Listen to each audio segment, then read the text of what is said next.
paz do Senhor. Hoje vou dar continuação ao vídeo anterior, né? Que eu prometi que eu ia dar continuação ao vídeo anterior, então vamos lá, vou dar continuação ao vídeo anterior. Eu parei na parte que o inimigo perseguia bastante, né?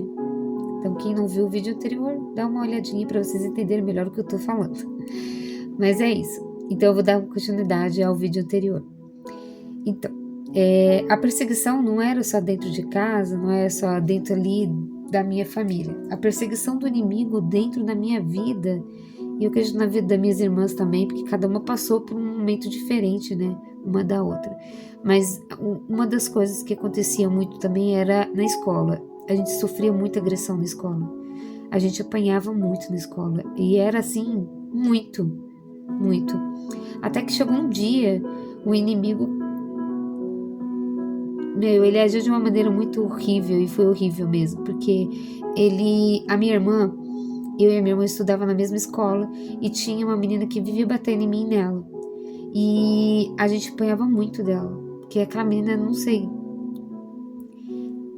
ela bateu na gente várias vezes, e aí numa das vezes ela falou pra mim assim, ó, vai e bate no estômago, dá um murro no estômago da tua irmã, se você não der, a gente vai bater em você e vai arrebentar você e sua irmã. Arrebentar ficou uma palavra meio forte, mas foi isso que foi dito. E ela falou que ia bater em mim e na minha irmã. E eu acabei dando um murro no estômago da minha irmã. Isso ocasionou na minha irmã um trauma. E eu acredito que esse trauma foi levado por muito tempo, porque ela levou isso pro coração, né? Ela levou isso pro coração. Então o inimigo trabalhava até para distanciar nós como irmãs uma da outra, sabe? Porque a gente passou por tanta coisa. E esse é uma das primeiras coisas que eu fiz questão de lembrar, porque a gente acha que as coisas acontecem só dentro de casa, mas o pai e a mãe também tem que estar muito atento ao que acontece fora de casa, na escola. Porque a gente está vigiando nosso filho, está debaixo das nossas asas ali, a gente está vendo o que está acontecendo. Mas o pior é quando não tá. E aí quando não tá? Será que a gente mostra interesse o suficiente para saber? Filho, tá acontecendo alguma coisa na escola? Alguém tá fazendo alguma coisa com você? Ou você tá passando por algum momento difícil na escola? Eu acho importante isso, o relacionamento dos filhos, dos pais com os filhos. A gente tá aprofundado ali, sabe? Porque o inimigo não trabalha só dentro de casa, ele trabalha fora também. Muito mais fora, eu acredito, do que dentro de casa, né? Mas ele trabalha o tempo todo para destruir a nossa vida. É o tempo todo para destruir a nossa vida. Então, isso aí foi uma das coisas, né? De várias vezes assim, que atrapalhou meu relacionamento com a minha irmã. E eu acredito que foi uma das coisas que ajudou muito a atrapalhar o relacionamento meu com a minha irmã, quando a gente era menor. A gente não se dava muito bem mesmo. Acabou que isso foi passando pra gente, porque a gente brigava muito, discutia muito. Isso aí, eu sei que isso acontece em muitas famílias, né? Mas isso também conta muito com a questão de falta de Deus dentro do ambiente, sabe? Familiar. Isso conta demais, gente. Como faz falta isso? Como faz falta. E uma das outras coisas também que acontecia comigo era sonhos. Sonhos assim que, nossa, haviam sonhos assim, e sim, Deus fala comigo em sonhos até hoje. Até hoje, vira e mexe, Deus fala comigo em algum sonho, Deus fala comigo. E eu não entendia, né? Não entendia. Mas quantos sonhos horríveis com o inimigo. Horríveis, horríveis, horríveis, horríveis, horríveis. Tem muitos sonhos, assim. Sonhos de ser sufocada. Ser sufocada. De sentir que ele tá sufocando.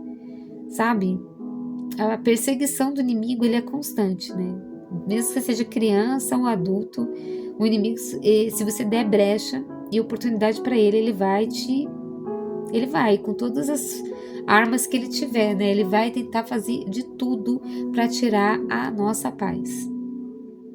E uma das coisas que eu queria falar para vocês é como que eu conheci a igreja, né? Com quantos anos? Eu acredito que eu acho que tinha uns 6, 7 anos, que foi a idade que eu conheci a igreja. Tinha uma igreja próxima de casa e a minha irmã começou a ir nessa igreja e automaticamente, como a gente era pequena, minha irmã acabava tendo que levar a gente. Então a gente também ia nessa igreja junto com ela. Mas a gente era pequena, então eu não tinha conhecimento, assim, da palavra. Minha irmã, ela se formou mais nessa época na igreja lá.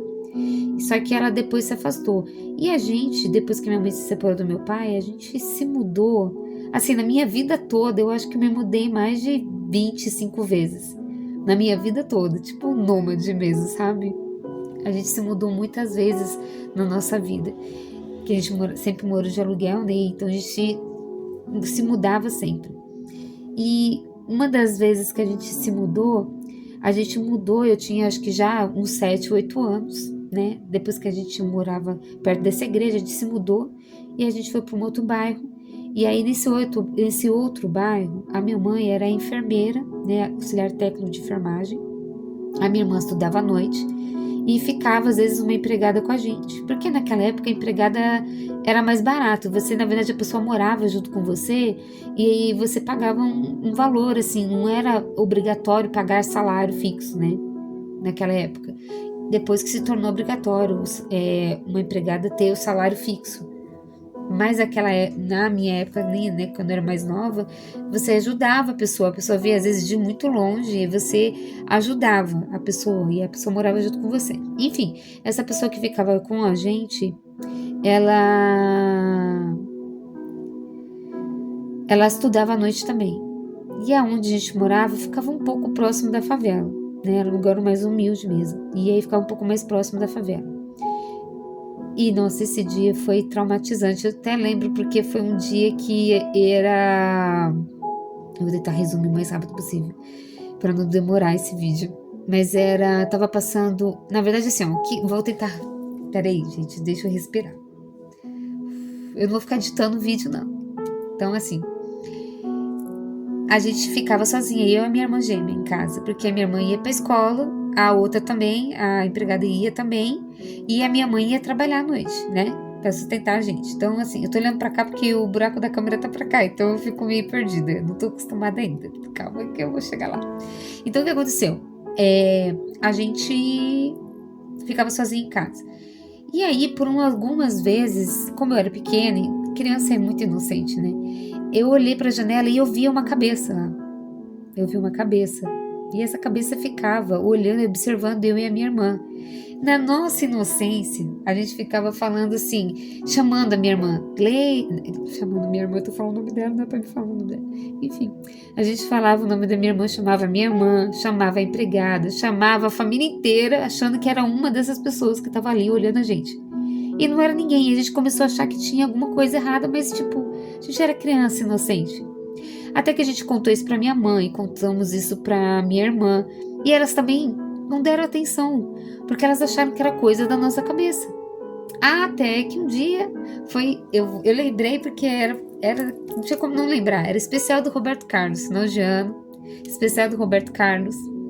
E a minha mãe estava em casa. E como a minha mãe, peraí que eu vou beber água. Especial do Roberto Carlos. E como a minha mãe estava em casa nesse dia, ela mandou a gente dormir, ela mandava a gente dormir mais cedo, né? E ela ficava lá no quarto, na sala. Ela não tinha um quarto para ela, né? Então, às vezes, ela dormia na lavanderia. Lá, tipo, tinha um espaço para uma cama, ela dormia numa caminha lá, ou às vezes dormia no sofá.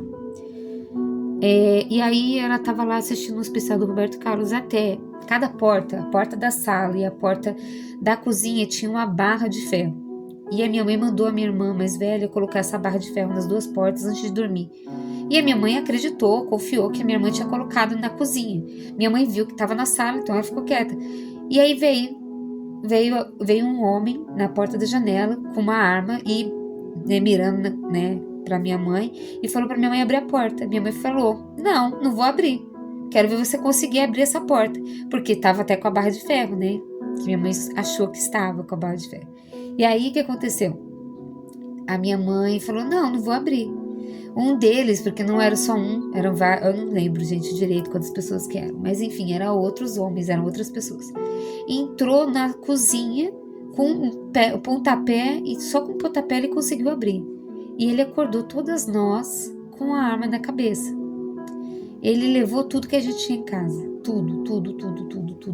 Ele levou tudo que a gente tinha. Ele levou muita coisa. Você tem noção? Ele levou até saco de calcinha, que a gente tinha umas sacolinhas de calcinha que ficava no dedo do guarda-roupa. Ele levou porque achou que tinha joia. Ele achou que a minha mãe era médica porque ela saía de branco. Então ele achou que ela era médica e quis assaltar a gente. Já estavam vigiando a gente antes.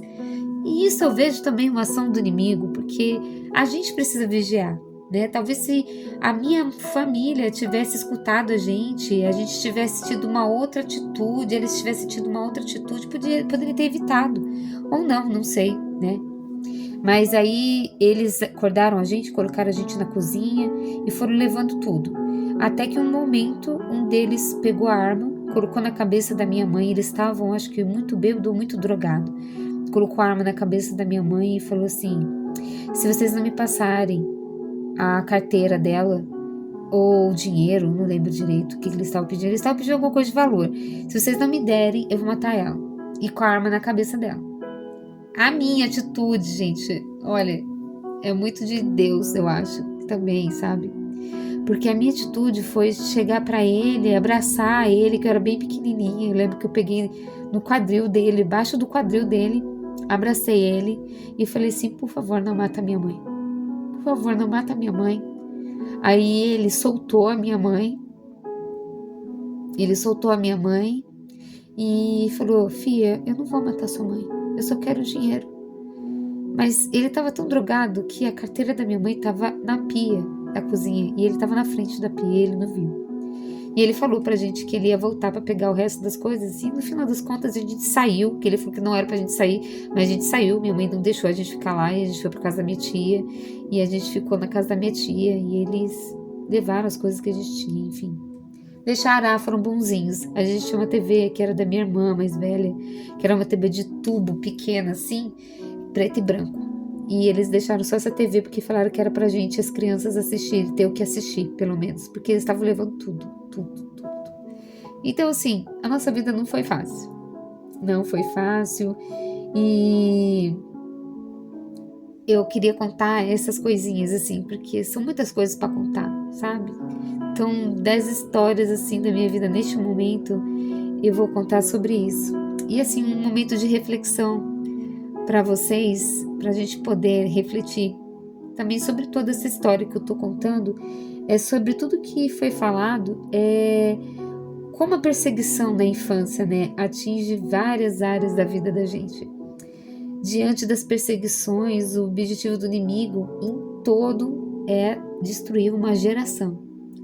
Porque de você, de mim, de nós, nasce uma geração para frente. Então, se ele conseguir destruir você desde a sua infância, ele vai destruir a sua infância, ele vai destruir toda uma outra geração. Porque se aquilo não for quebrado, né, se essa próxima geração não tiver quebrar aquilo, vai continuar seguindo. E infelizmente é isso que o inimigo quer. Destruir gerações de pessoas que podem proclamar o evangelho, de pessoas que podem salvar outras vidas e outras famílias, e que tem planos e que Deus tem planos na vida deles, entendeu? Porque o objetivo do inimigo é destruir todos nós. Ele não sabe os planos que Deus tem na sua vida e na minha vida, mas ele quer destruir. Então o objetivo dele é destruir gerações. Então, da minha infância, ele poderia, se eu não tivesse tido encontro com Deus, ele poderia estar destruindo a infância do meu filho, a infância do filho do meu filho e assim por diante, porque essa é a intenção do inimigo, né? Só que pela graça, misericórdia do nosso Senhor Jesus, nós somos salvos, nós somos curados e libertos pelo nome do Senhor Jesus, porque ele nos deu autoridade sobre o nome dele. Então, em questão da geração, que é isso que ele quer fazer, até a vida daquela criança, tornando ela uma criança com problemas emocionais e criando vazio, porque é isso que acontece. A criança não tem convívio com Deus, não conhece de Deus, vai crescendo com aquele vazio, achando que não tem ninguém por ela, que ela tem que lidar com aqueles sentimentos e com tudo aquilo que está acontecendo, porque o inimigo deixa a criança totalmente confusa. E cresce uma criança confusa, cresce um adolescente confuso e cresce um adulto confuso e vazio, totalmente vazio. Onde sem conhecimento a criança vira um adolescente com problemas e um jovem com mais problemas ainda. Eu vou contar agora uma citação, um trecho da Bíblia que eu queria compartilhar com vocês. Está lá em Isaías 54:13. Eu vou ler para vocês, vou colocar aqui para vocês poderem também lerem junto comigo. Todos os seus filhos serão ensinados pelo Senhor, e grande será a paz de suas crianças. Esse trecho que eu coloquei para vocês falando no livro de Isaías, falando das promessas que Deus tinha sobre aquela nação. Vou contar o contexto geral para vocês entenderem esse trecho. Deus tinha, o contexto todo dele é que Deus tinha o progresso e a glória de Sião. Na verdade, no título, se você for ler, está escrito assim, ó, Isaías cita o progresso e a glória de Sião. Por quê? Porque o povo estava vindo de várias coisas ruins que tinham acontecido com eles. Mas Deus prometeu que se eles se voltassem para Deus, Deus faria uma grande glória e teria uma grande misericórdia sobre a vida deles.